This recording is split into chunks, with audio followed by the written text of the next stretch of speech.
Bonjour et bienvenue à l'émission Chrétien comme Christ. Le thème de notre émission aujourd'hui est l'audace de la foi. Et on continue Hébreux chapitre 11. Et là, on est au verset 23 et on va parler de Moïse avec tout ce qu'il a fait. Un homme extraordinaire d'ailleurs. Oui, mais avec des parents extraordinaires aussi. C'est ce qu'on voit justement au verset 23.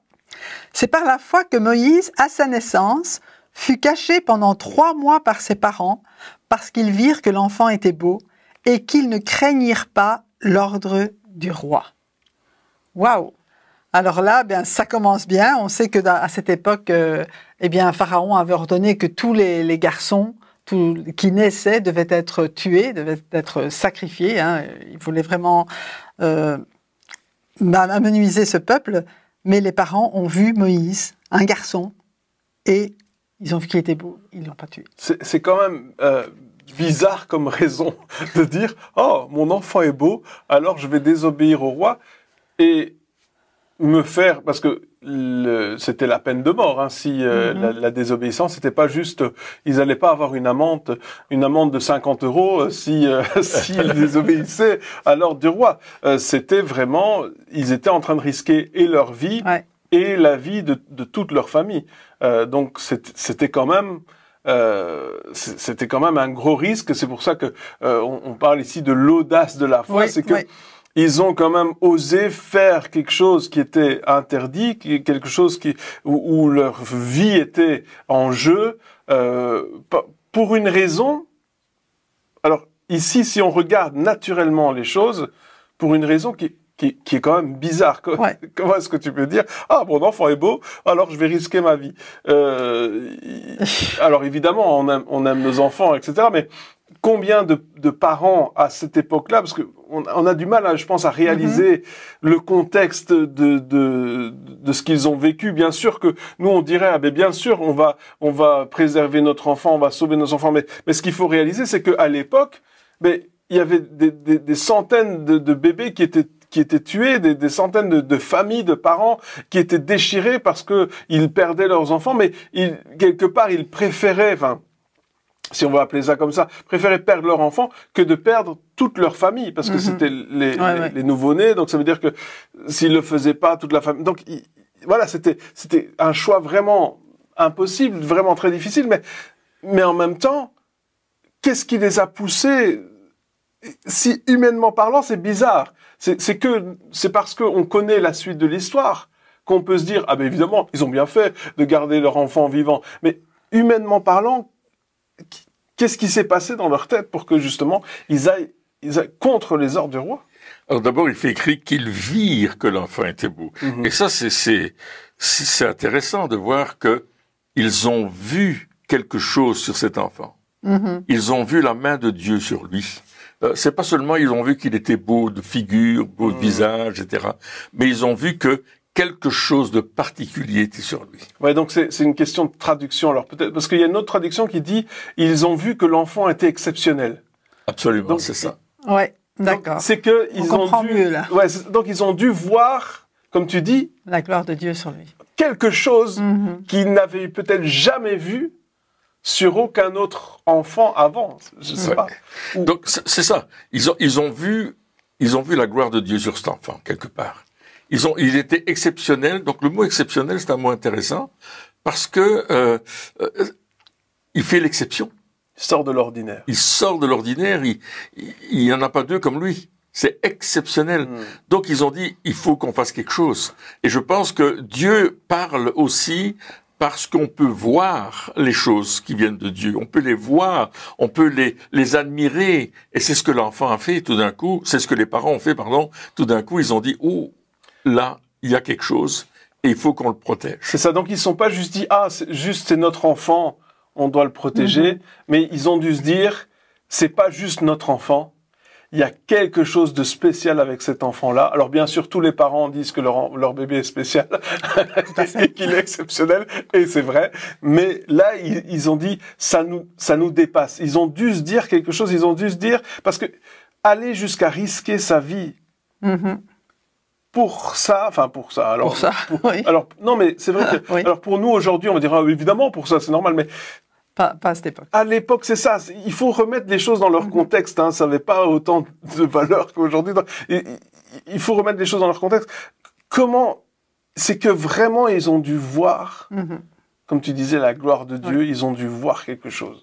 Et je pense que c'était une famille qui avait été choisie par Dieu aussi. Parce que s'il nous a dit que c'est par la foi qu'ils ont agi, c'est que dans leur cœur était restée la foi de Dieu.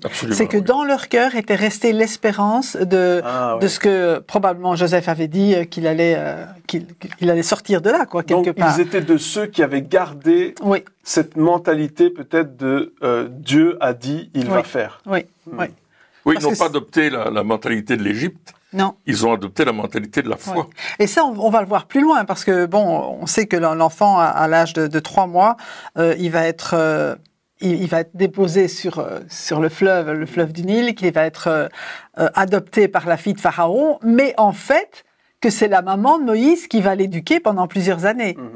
Donc, c'est quand même extraordinaire que cet enfant qui laisse sur l'eau, mais aussi par la foi, hein, quelque part, Myriam était en train de regarder qu'est-ce qui allait se passer, et c'est Myriam qui est allée dire à la fille de Pharaon, mais je connais une nourrice, hein, parce qu'à 3 mois, le bébé, il a encore besoin d'une maman pour le nourrir. Donc finalement, il est revenu dans sa famille pendant ses premières années, où il a été éduqué quand même dans les voies de Dieu. Donc il savait qui il était dès son jeune âge, même si par après, il a été élevé à la cour de Pharaon. Ouais, donc comme tu dis, ils ont dû garder cette mentalité de foi. C'est comme si on remet un peu nos idées en place, c'est comme si Dieu il disait, je cherche encore des personnes qui dans ce peuple qui quelque part a abandonné l'espoir, qui dans ce peuple qui ne croit plus que c'est possible. Je cherche encore des gens qui y croient encore. Je cherche encore des gens, mais pas juste qui y croient, mais qui sont prêts à risquer leur vie pour ce qu'ils croient. Et ça aussi, lorsqu'on parle de foi, hein, on se souvient que quand on a commencé à parler de la foi, on était dans l'idée générale, c'était la foi, c'est quelque chose qui va me servir à moi pour mon profit, etc. Et tout doucement, on a glissé et on revient à ce qu'est vraiment la foi, où là, on est sur ce que Dieu veut. Mais ici, on va plus loin parce que on parle de notre vie qui, quelque part à nos yeux, a moins de valeur que ce que Dieu nous demande de faire. Amen. Et c'est ça, l'audace. On ne peut avoir l'audace de la foi que lorsque, justement, on se met en retrait et en disant ce que Dieu a dit est plus important que ma personne. Tout à fait. Que moi. Parce que Dieu, lui, il est fidèle. Et je sais que ce qu'il a dit, il va le faire. Et là, et c'est ça qu'on voit. Alors, bien sûr, on voit que Moïse, et on va le voir dans les versets qui suivent, a une vie extraordinaire, a fait des choses extraordinaires, mais ça a commencé avec ses parents. Avec ses parents, et ce qu'on va voir plus tard, c'est que son frère et sa sœur vont l'accompagner, puisque Aaron, c'est son frère, Myriam, c'est sa sœur, et ils vont partir tous les 3, vraiment dans le désert, en étant unis, pour conduire le peuple. Donc cette famille, ses parents ont éduqué des enfants qui, ensemble, vont délivrer le peuple d'Israël. Et c'est ça qu'on oublie souvent. Hein.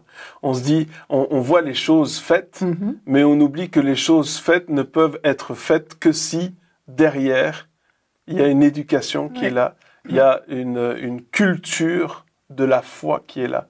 Et c'est comme ça aussi qu'on peut faire ces choses-là. On parlait dans l'émission précédente justement des promesses de Dieu et de déclarer ces promesses à nos enfants et aux enfants de nos enfants, etc. Mais en faisant ça, on crée une culture de foi. Et cette culture-là, cette mentalité de foi, elle a un impact aussi au-delà des œuvres qu'on va faire ou que nos enfants vont faire, nos petits-enfants, au-delà de ça, c'est la culture qui fait que, eh bien, on est dans un environnement propice à justement développer ou croire Dieu et croire que Dieu peut faire des choses extraordinaires. Et on voit que une seule personne qui a la foi va enclencher le processus que Dieu a prévu d'avance il y a bien longtemps, parce qu'on est quand même loin après la mort de Joseph. On est loin, des centaines d'années 400 après. Ans, hein, et là, il y a Dieu qui se révèle tout d'un coup à travers cette famille où la foi était transmise de génération en génération. Comme une génération, c'est à peu près 40 ans, ça veut dire que 10 générations ont transmis cette mentalité de foi et ils ont continué à le transmettre encore. Oui, donc il y a cette transmission qui est importante et nous aussi, on est appelés à transmettre notre foi. On transmet ça à nos enfants, à nos petits-enfants, à nos arrière-petits-enfants s'il y en a, et on veut transmettre cette notion et cette puissance de la foi pour qu'ils accomplissent l'œuvre que Dieu a prévue d'avance pour que eux l'accomplissent. Et nous, on sera peut-être plus là dans une génération ou deux, mais nos enfants vont continuer, perpétuer le mystère de la foi, ils vont l'appliquer, ils vont le vivre. Et c'est ce qu'on voit ici avec Moïse.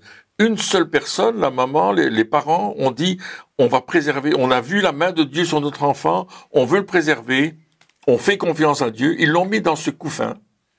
D'ailleurs, c'est tellement formidable, c'est qu'aujourd'hui, les couffins pour bébés, on les appelle des Moïse. Donc encore jusqu'à aujourd'hui, la foi des parents impacte notre société sans que les gens le sachent. Ça impacte notre société. Et là, il y a eu le miracle parce que Dieu avait une destinée pour cet enfant. Il devait le préparer, le former pour qu'il soit capable de conduire le pays hors d'Égypte. Et on voit, alors c'est après bien sûr qu'on voit les choses, mais on se dit quand même, la main de Dieu était sur lui, il l'avait préparé. Et les parents ont vu cela. Donc ça aussi, ça doit nous faire qu'on va regarder et non pas voir ce que le monde voit, mais voir ce que nos yeux spirituels voient dans les personnes. Le potentiel, le prophétique que Dieu met sur nous pour voir des choses qui ne sont pas. Parce que Dieu, il voit les choses qui ne sont pas. Et il les appelle à l'existence. Et je vais imaginer aussi la joie des parents quand Moïse est revenu à la maison, quelque part, quelque temps après, quoi, et de voir le miracle de Dieu qu'ils ont vécu. Ils ont mis leur confiance en Dieu en laissant vivre Moïse, en le déposant sur l'eau, et puis ils ont vu comment Dieu leur rendait cet enfant. C'est quand même extraordinaire. Et je pense qu'ils ont continué aussi à vivre du miracle de Dieu, parce que voilà, ils ont vu grandir Moïse, et puis finalement, on sait ce qui s'est passé, mais je veux peut-être lire les versets suivants. Peut-être juste avant, les parents, ils ont quand même dû dire non à l'ordre. Ah oui. Donc, par cette foi, ils ont dit non, et en réfléchissant, je me dis, mais en même temps, ils se disaient, mais tout le monde a dit oui. Tous ceux autour d'eux, tout le monde le fait. On sait que c'est pas bien.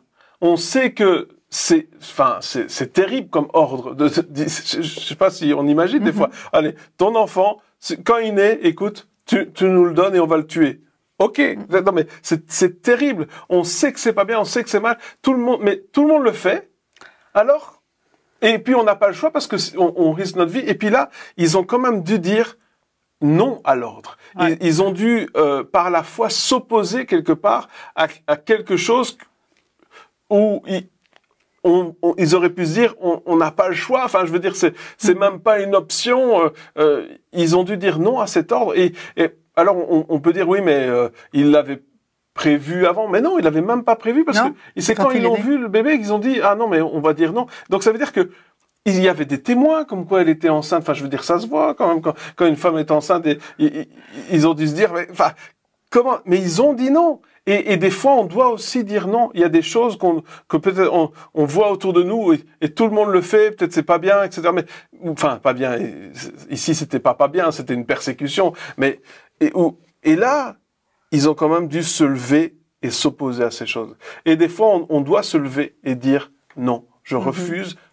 Pas parce que je veux être contre ou je veux faire la révolution, c'est pas la raison qui a poussé ça, c'est non parce que Dieu, je sais qu'il y a quelque chose de Dieu et je veux voir ce que Dieu a prévu.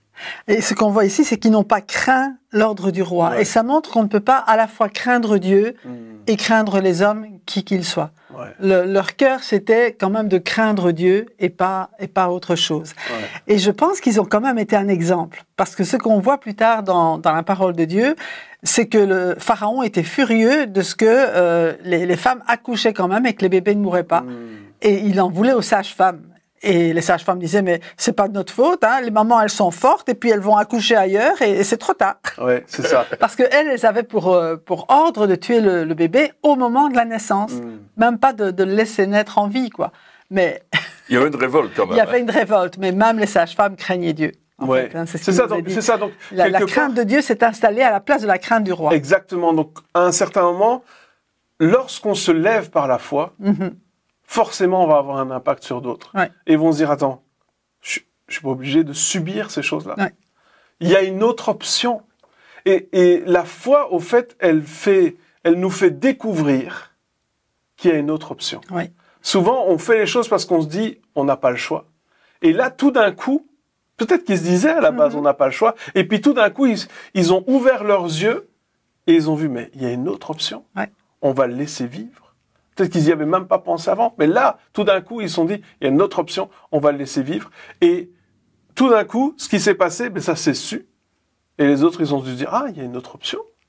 Ah, ben, du coup, on a le choix. Mais c'est par la foi que le choix est venu. Et c'est ça qui est extraordinaire aussi. Ouais. Donc, ça a été la foi à ce moment-là qui s'est communiquée aux autres personnes. Au verset 24, il nous est dit, c'est par la foi que Moïse, devenu grand, refusa d'être appelé fils de la fille de Pharaon, aimant mieux être maltraité avec le peuple de Dieu que d'avoir pour un temps la jouissance du péché, regardant l'opprobre de Christ comme une richesse plus grande que les trésors d'Égypte, car il avait les yeux fixés sur la rémunération.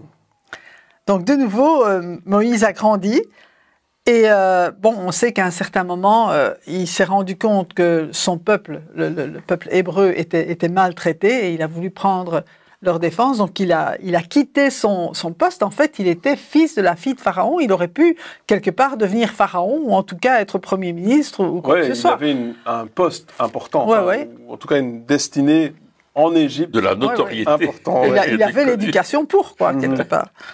Mais il préférait être maltraité avec le peuple de Dieu que d'avoir pour un temps la jouissance du péché. Donc il se rendait compte qu'en restant là, il était complètement à côté de ce que Dieu voulait pour lui.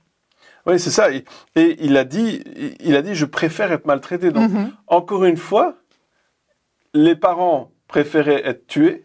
Ouais. Moïse préférait être maltraité. Donc, c'est vraiment une autre vision des choses. Ouais. C'est être au-delà, quelque part, des choses physiques, de la réalité de cette terre. Et c'est de se dire, non, mais il y a des choses plus grandes.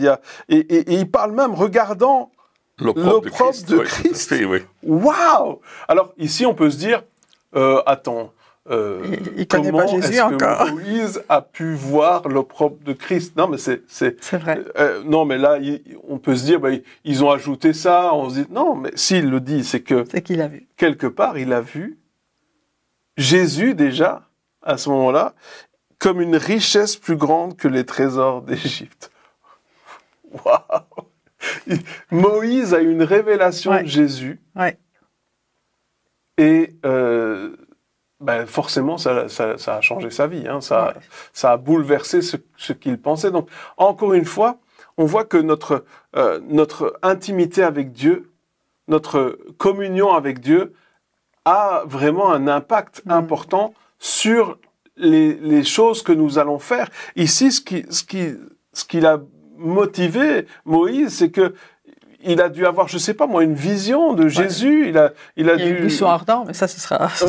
Non, mais quand même. Il a dû voir quelque chose. Il a dû avoir une révélation. Il y a quelque chose où quelque chose de surnaturel s'est passé et qui a marqué sa vie. Et donc, je pense que on doit aussi s'attendre pour notre vie au surnaturel de Dieu. On doit s'attendre à avoir des révélations ou des visions peut-être qu'on comprend pas ici. Il a quand même vu Jésus quand même longtemps avant qu'il vienne. Il parle qu'il avait les yeux fixés sur la rémunération, la récompense. ce que Dieu allait lui donner s'il obéissait et s'il gardait sa foi sur ce que Dieu avait promis. Donc il voyait déjà dans l'esprit les choses importantes de Dieu. Et c'est là qu'on fait une différence entre le monde des ténèbres, qui essaye de nous montrer aussi plein de choses. Il essaye de nous faire voir des choses, et le monde spirituel de Dieu, où nous pouvons voir les choses de Dieu, parce que elles sont devant nous. Et c'est ce que Moïse a vécu. Il a vu le ciel. Il a vu Jésus-Christ. Il a vu ce que ça allait apporter, sa foi, ce qu'elle allait lui donner. Il a vu tout cela. Ça faisait partie d'abord de son éducation chrétienne, je veux dire, on va pas dire chrétienne, mais puisqu'il parle de Christ quand même, hein, on parle d'une éducation avec Christ quand même, quelque part, parce qu'il y avait des promesses qui avaient été faites. Et dans ces promesses, il disait, moi je veux la réalisation de ces promesses. Et je vois que ces promesses, elles vont se réaliser. Donc Moïse avait cette vision. Quand il a sorti le peuple d'Égypte, il avait cette vision que quelque chose de grand allait arriver. Et c'est ce que nous, on doit avoir. La foi nous fait voir que quelque chose de grand va arriver. Quelque chose de puissant va se réaliser, va se développer quelque part à cause de notre obéissance et notre vision des choses célestes où on garde notre cœur plus là-dessus que sur les choses terrestres. Oui, c'est ça. C'est le plan de Dieu qui prime sur notre propre plan. C'est pas mon confort d'aujourd'hui qui est important. C'est vraiment que le plan de Dieu soit manifesté parce que, comme il disait, la rémunération, c'est beaucoup plus que tout ce que nous pourrions même avoir ici. Oui, parce qu'il parle des trésors de l'Égypte. Hein. Oui. Et l'Égypte était riche quand même. Oui, c'est ça. C'était quand même la puissance qui dominait tout à fait. le monde à ce moment-là. Hein. Et il pouvait avoir ces trésors. En tant que fils de la fille de Pharaon, il y avait accès. Mais il dit non, ça n'a pas autant de valeur que ce que j'ai en Dieu. Oui, ça a moins de valeur même. Ben oui, ça en a moins, beaucoup moins. Je veux dire, c'est moins. Beaucoup moins. Le plus important, c'est vraiment de marcher dans les voies, dans les voies de Dieu, dans la destinée. On reparle de destinée que Dieu a pour moi et a pour le peuple d'Israël. Oui, et encore une fois, quand on parle des yeux fixés, ça veut dire que il gardait son regard là-dessus. Oui. Et il a décidé. On décide de là où on regarde.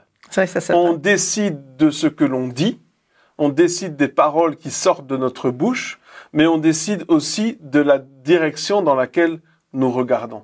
Et Moïse a décidé de garder ses yeux fixés pas sur ce qu'il était en train de vivre, qui était difficile parce que on voit Moïse, bien sûr, il a été sauvé des eaux et ensuite il a délivré le peuple. Oui, mais il a passé 40 ans dans le désert aussi. Ouais.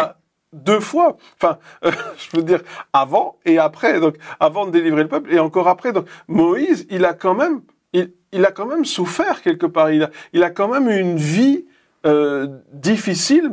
Il a dû s'opposer au pharaon. Il a dû faire des choses, des choix qui étaient vraiment durs. Il a dû faire face à un peuple qui était incrédule, qui voulait jamais rien, qui râlait tout le temps. Enfin, je veux dire, sa vie. Elle n'était pas rose et violette, sa vie, elle a été difficile, mais il a gardé ses yeux fixés sur la récompense. Moi, je pense à la carotte, c'est comme s'il se dit, mais waouh, la récompense, comme on le disait, elle devait être mais gigantesque. Oui. Pour qu'il puisse continuer, il fallait vraiment que ce soit extraordinaire. Et je crois que sa récompense, c'était sa relation avec Dieu. Parce que même plus tard, il dira, mais si t'es pas avec nous, moi je vais nulle part.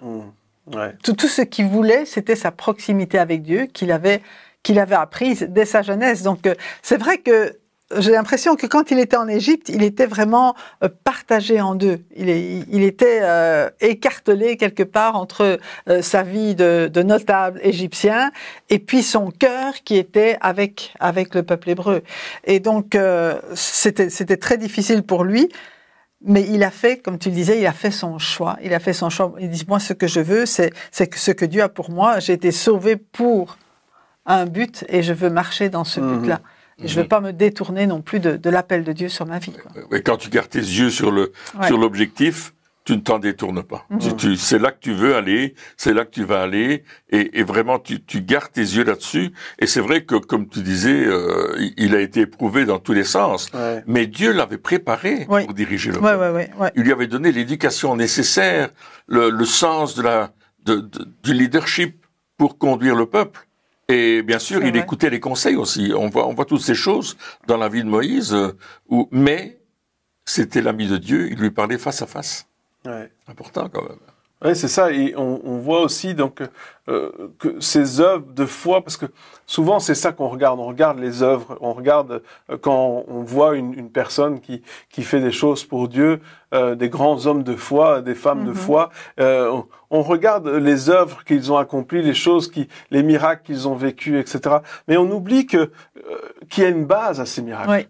Il y a une vie derrière le miracle. Il y a une vie en dehors du miracle. Il y a une vie avant, il y a une vie après. Il y a une éducation, il y a des choix de tous les jours. Il y a un style de vie, un mode de vie. Il y a un fondement. Il y a un fondement qui solide, est là. Et c'est ça le miracle finalement, ce n'est qu'un fruit. C'est juste quelque chose qui en découle naturellement. Mais ce sur quoi ces personnes-là travaillent, c'est l'attitude de tous les jours. Ce sur quoi nous devons travailler, sur quoi nous devons nous concentrer, c'est pas les miracles que Dieu veut accomplir au travers de nous ou dans nos vies. Ce que nous devons regarder, c'est est-ce que j'ai cette attitude de foi? Est-ce que dans ma vie de tous les jours, est-ce que je garde mes yeux fixés sur ce que Dieu a dit? Ou est-ce que dès qu'il y a une occasion pour détourner le regard, je le détourne? Est-ce que ma vie de tous les jours, est-ce que je la passe à chercher Dieu ou alors est-ce que les choses que j'entends ont plus d'importance que ce que Dieu me dit? C'est toutes ces choses-là où il faut se poser les questions. Ces hommes et ces femmes de foi, les exemples qu'on peut lire ici dans ce chapitre de la foi, ils sont extraordinaires, mais il y a la vie derrière. Oui, c'est pas venu tout seul. C'est pas venu tout seul. Il y a un fondement. Et ce qu'on doit se demander, c'est comment est-ce que je peux faire? Quel était le secret de ces gens-là? Et au fur et à mesure qu'on lit les versets, on retrouve toujours la même chose. Ils ont eu des visions. À chaque fois, ils voient des choses. Et on voit leur proximité avec Dieu. Oui, c'est ça. Et c'est ça qui change tout. C'est ça qui fait qui amène justement ces personnes à aller de l'avant. Et c'est ça qui doit aussi nous amener à aller de l'avant et avoir cette audace de la foi, c'est-à-dire de dépasser ce qu'on pourrait nous dire ou nous commander de faire et de dire non, moi je veux faire ce que Dieu dit parce que c'est vers lui que je veux tourner mes regards. Amen. Eh bien, chers amis, merci encore de nous avoir suivis pour cette émission et puis on se retrouve très bientôt pour la suite. Au revoir.